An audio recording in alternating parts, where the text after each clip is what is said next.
नमस्कार दर्शकों, YouTube के मेरे चैनल में आप सबका स्वागत है। आज मैं वीडियो लेकर आई हूँ मिथुन लगन व मिथुन राशि के लिए वक्री शनि का फल। शनि महाराज 30 जून 2024 को वक्री होने जा रहे हैं और वो 14 नवंबर 2024 तक वक्री ही रहेंगे। वक्री शनि का प्रभाव मिथुन लगन व मिथुन राशि पर क्या पड़ेगा, इस वीडियो में हम इसी बात का विचार करेंगे। सबसे पहले हम देखें कि मिथुन लगन व मिथुन राशि में शनि महाराज कहाँ चल रहे हैं। शनि महाराज चल रहे हैं भाग्य भाव पर, स्वराशि के। अब वो जैसे ही वक्री होंगे तो वो अष्टम भाव की तरफ जाएंगे, अपनी मकर राशि की तरफ, जिसके कारण जिनकी मिथुन राशि है उनके ऊपर शनि की ढैया लागू हो जाएगी। एक तरीके से 30 जून से लेकर 14 नवंबर 24 तक शनि की ढैया लागू हो जाएगी। सबसे पहली बात, शनि की ढैया लागू होने का अर्थ है कि अगर आप घर के बड़े पुत्र हैं तो पिता के स्वास्थ्य का जरूर ध्यान रखिएगा। अगर पिता का स्वास्थ्य खराब चल रहा है तो विशेष सावधानी रखिए 30 जून से लेकर 14 नवंबर 24 के बीच में। दूसरी बात, शनि यहाँ भाग्येश होकर अष्टम में गए हैं और यहाँ से शनि की दृष्टि दशम भाव पर आएगी।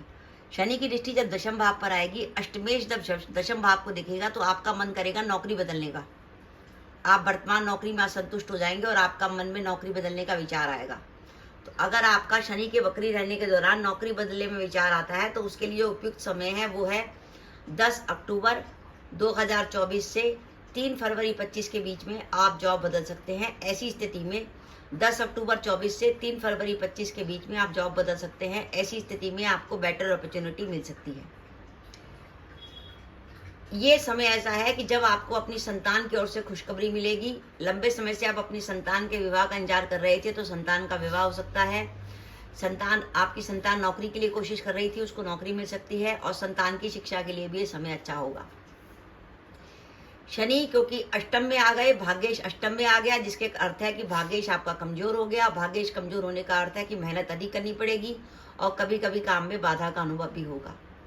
अगर आपका कोई कोर्ट केस चल रहा है और उसकी 30 जून से 14 नवंबर 24 के बीच में डेट आती है तो विशेष सावधानी रखिएगा। खर्चे आपके अधिक होंगे। इस अवधि में आप सेविंग नहीं कर पाएंगे और पिता के स्वास्थ्य के लिए मैंने आपको पहले ही कह दिया है। तो आप कुछ भी निर्णय लें, सोच विचार के लें। और बाई चांस आपकी इस अवधि में दशाएं शुभ चल रही होंगी, जैसे आपकी दशाएं बुध की, शुक्र की या शनि की दशा अंतर्दशा चल रही होगी तो वक्री शनि भी आपको ज़्यादा प्रभावित नहीं करेंगे। दशाएं आपकी नेगेटिव होंगी तब आपको ज़्यादा प्रभाव मिलेगा शनि का। जैसे मंगल की दशा होगी, राहु केतु की दशा होगी या किसी नीच के ग्रह की दशा होगी तो ऐसी स्थिति में शनि का वक्री होना आपको ज़्यादा नेगेटिव इफेक्ट देगा। इसके अलावा एक महत्वपूर्ण बात, मिथुन राशि के जातक है तो कुछ ना कुछ आपकी ज्योतिष में रुचि अवश्य ही होगी। तो अगर आपको अपनी जन्म कुंडली की जानकारी है तो इस बात का ध्यान रखिए, अपनी कुंडली उठा के देखिए कि आपकी कुंडली में वृषभ, कन्या या मकर में गुरु या शुक्र में से कोई ग्रह बैठा है कि वृषभ यानी आपके द्वादश भाव में, आपके चौथे भाव में और अष्टम भाव में। अगर आपके द्वादश भाव, चौथे भाव या अष्टम भाव में गुरु या शुक्र में से कोई ग्रह बैठा है तो शनि का वक्री होना भी आपको नेगेटिव नहीं होगा। क्योंकि अगर गुरु बैठा है आपके वृषभ, कन्या, मकर राशि में तो ऐसी स्थिति में उस गुरु के ऊपर जब शनि का गोचर होगा तो आपको कैरियर के लिए ग्रोथ मिलेगी। कैरियर में आप जो भी चाहते हैं आपकी इच्छा पूरी हो जाएगी। चाहे प्रमोशन की तलाश में है, चाहे आप किसी अच्छी नौकरी की तलाश में है, वो पूरी हो जाएगी। और बाई चांस वृषभ, कन्या, मकर में शुक्र बैठा हुआ है तो आपके धन से जुड़े मामलों में आपको सफलता मिलेगी। वर्तमान नौकरी में आपको इंक्रीमेंट हो सकता है, व्यवसाय में लाभ हो सकता है। अब आपके मन में प्रश्न आ सकता है कि हम कैसे जानकारी मिले कि हमारी कुंडली में स्थिति है कि नहीं। तो आप YouTube में कमेंट बॉक्स में कमेंट कर सकते हैं, अपनी डेट ऑफ बर्थ, टाइम और प्लेस भेज दीजिए, जिसमें मैं आपके देख लूंगी कि आपकी कुंडली में वृषभ, कन्या, मकर राशि में गुरु या शुक्र बैठे हैं या नहीं बैठे। तो दर्शकों, ये मेरा वीडियो था कि वक्री शनि का प्रभाव मिथुन राशि के लिए ज़्यादा पॉजिटिव नहीं है। कामों में कुछ बाधा का अनुभव होगा।